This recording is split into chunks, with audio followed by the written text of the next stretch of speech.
Welcome to our winter edition where we're sharing ways to stay warm, keep the energy up and brave the cold in style. Winter in Poland is in full swing. The cold isn't letting up, and while the scenery is beautiful, it's also easy to catch a chill. To stay healthy, a trip to a spa or a brisk walk in the woods can be a good idea. For those who can't travel far and live in Warsaw, one of the most popular choices is Konstancin, a picturesque historic town on the outskirts of the capital. Our reporter Maciej Jastrzębski checked it out. Just outside of Warsaw, there is a place where winter slows everything down. Silence becomes part of the landscape. During the winter, Konstancin offers the crackling of snow under your soles, a waft of air carrying you through the field as you behold a historic steeple looming in the distance. On your way to the park, there is the chatter of the Jeziorna river beneath a canopy of naturally made sculptures of ice. Long gone are the clashes of steel and sparks and eruptions of black powder guns that once resounded over this spot where duels were held in the 18th century. Today, explosions have given way to peaceful snowfall and wintry silence. My family raised me here, and this is my place. I have this place in my heart. We have more, I would say, niche products and activities, but I think this is the kind of tranquility that we have. A smell of salt pierces through the cold air. This is the local thorn house and graduation tower, diffusing mineral-rich water. Since 1917, when Konstancin officially received a spa status, the brine has been helping people deal with respiratory issues and promoting relaxation. This calm has long attracted writers and artists. One of them was Stanisław Żeromski, a writer known for his social engagement. This building was his home. The life-size sculpture of Żeromski sits on a bench in the spa park. An empty space beside it reflects the quiet that defines this town and its long history. In winter, Konstancin offers time and a place to slow down. Visitors to Konstancin can find respite not only in nature, but also in art and creativity. The town has a distinctly bohemian feel with a strong focus on culture and the arts. It is home to places like Villa Les Frères, a museum of Polish modern art, as well as several smaller galleries and cultural spaces that add to its unique atmosphere. In Konstancin-Jeziorna, art galleries offer a safe place to shelter from the winter, and one of them has opened just recently. Experience tells us that a demand for art galleries exists, that the inhabitants of Konstancin like art, that they want to surround themselves with it. Konstancin is the place for art galleries. On top of that, the proximity of Villa Les Frères does help us. The Les Frères Museum was established 15 years ago with just a handful of pieces created by Bolesław Biegas, a Polish surrealist painter and sculptor. This January, the gallery returned to its origins with the presentation of a major exhibition devoted to the artist. Throughout his life and even later, he was often claimed to be a loner, a strange man who was fascinated with the occult and magic and different mystic traditions. But in the end, he was just an ordinary guy who suddenly, from this lowly shepherd boy with a talent for sculpture, he became a young prince who took the Parisian salons by storm. These magical artistic traditions also continue in Hugonówka, the town's cultural center, housed like so much of Konstancin's public life, inside a restored villa. Hugonówka was restored over 10 years ago with European funds. It's a bustling venue organising weekly events, workshops and exhibitions. This January, the center's cultural highlight is the Phonimation exhibition by Emil Goś, whose paintings feature dreamlike clockwork beasts. Among the visitors is Soy, a drummer who says the center has become an important part of life in Poland. I come here every weekend as I'm playing drumming. I'm a drummist and play some drum band. What's my people playing here now?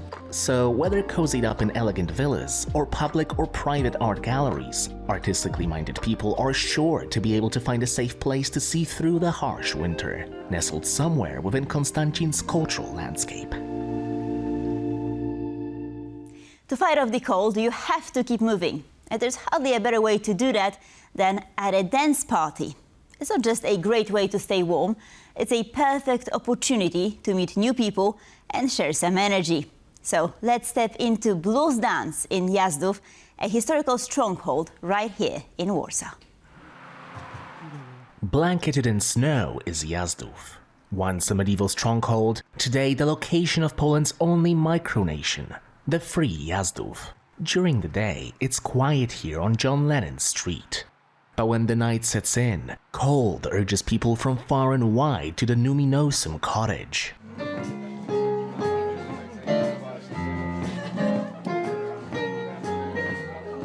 It's freaking cold in Warsaw now, so what I do, I choose to dance blues. It's really, joyful, and it really gives me a lot of energy, entertainment, coziness, possibilities to have connections with other people on a different level, sometimes non-verbal. But hold on, swaying to the American staple in Warsaw? One could not expect to have a scene like that in a city such as Warsaw, because I think that there are a lot of stereotypes about how countries from the post-Soviet bloc would not know those sort of things and would perhaps be not as close to America. But I think people who would say that do not know Poland very well. It's a very developed scene because in every big city you can find one or even more schools. Like in Warsaw, I know at least several schools. One of them is Shake the Blues and Friends. There are several schools in Gdańsk, in Łódź, and there is also a school in Kraków, several schools actually now.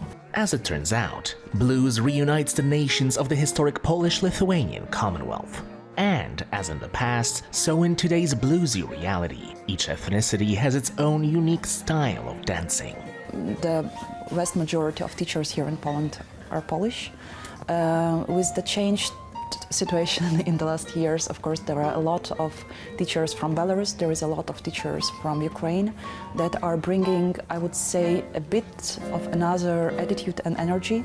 Because I'm from Belarus, I've seen a big difference in how blues is danced mostly in Poland, on Polish festivals. In Lithuania, in Belarus, in Ukraine, we mostly dance slow blues, and here I met another attitude that blues can be danced really fast. I enjoy it a lot, but it's a big difference. So here in Chata Numinosum, when I started doing these classes, I also put a lot of focus on slow drag blues. It's one of the first registered blues forms in history. But here in the Numinosum cottage, it's not only about blues. It's about being together, staying warm, and sharing your uniqueness. Jest też tam klub rockowy Potok. This is the Potok Rock Club, a karaoke that is.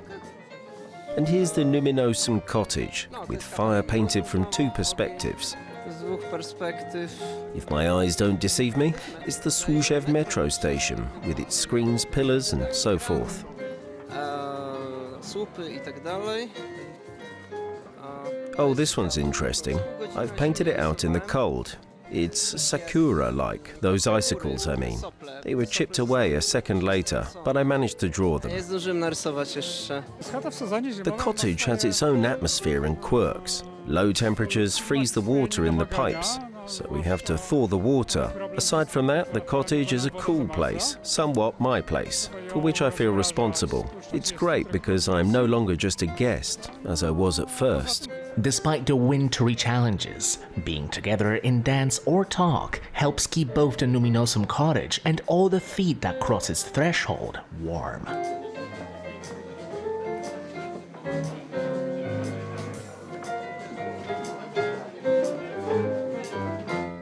And now traditionally it's time for Culture Beat, and today we begin with an exciting new movie premiere. The Grand Warsaw Race is Poland's oldest and most prestigious horse race, held each year at the Służewiec racecourse. Long seen as a high society event, it has also been linked to scandals, fixed races and bribery. A new film released this week explores that hidden world set against the turbulent backdrop of 1990s Poland. Karolina Shapland reports. Since 1895, the Grand Warsaw Race has been the highlight of Warsaw's social calendar, a day of elegance and spectacle at the Służewiec racecourse. But behind the pageantry, there's always another story. A new film by Polish director Bartłomiej Ignaciuk explores the darker side of the sport, a world of race-fixing, corruption and broken dreams, set in the uncertain years following the fall of communism.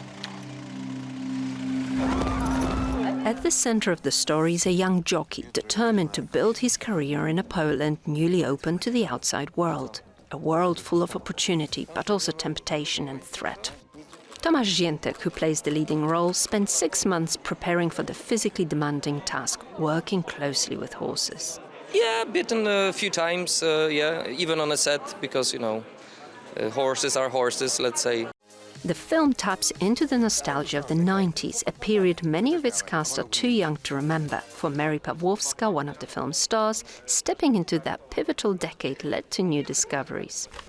It was amazing to be a part of this movie, because I cannot remember these times, 90s, but I feel that scenography and costumes were so good that I felt like I am back in the time. It was a journey. The Great Warsaw Race is released nationwide on January the 23rd. The Polish Culture Foundation is a publishing house that was established 75 years ago. Last Wednesday in London, a prestigious gala was held to commemorate the anniversary of its establishment, along with the Teraz My Award ceremony, recognizing Poland's top influencers in the UK.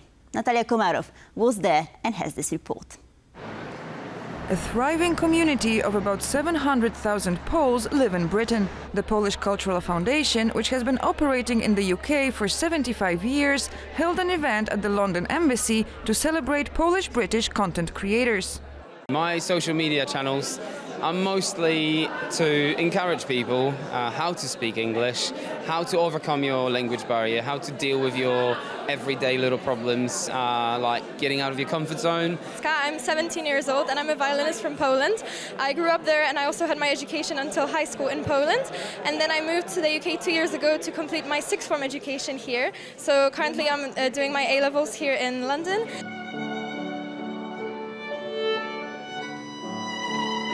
It was an especially big night for Ula and Oleg, a Polish-British couple who ran a blog called Here We Go Again. They had decisively won the popular vote. We make content to make people smile, and we want to brighten up people's day by doing so. So yeah.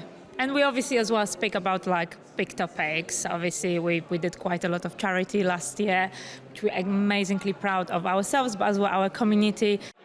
Poles are one of Britain's biggest diasporas. Many British locals have learned to appreciate Polish culture.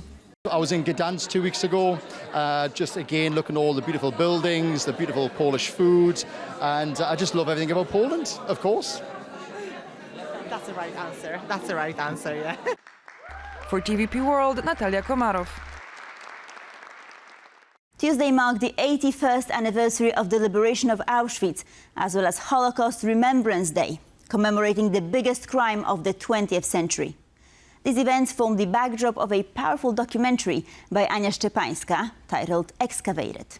In the film, the director returns to an earlier work, Andrzej Brzozowski's 1967 short film Archaeology, a 15-minute record of excavations at the Auschwitz-Birkenau site. 50 years later, she follows the stories of the archaeologists involved in the dig and the personal objects they unearthed. And with this, we conclude this episode of Pulse of Culture. Thank you for watching, and please stay tuned for more.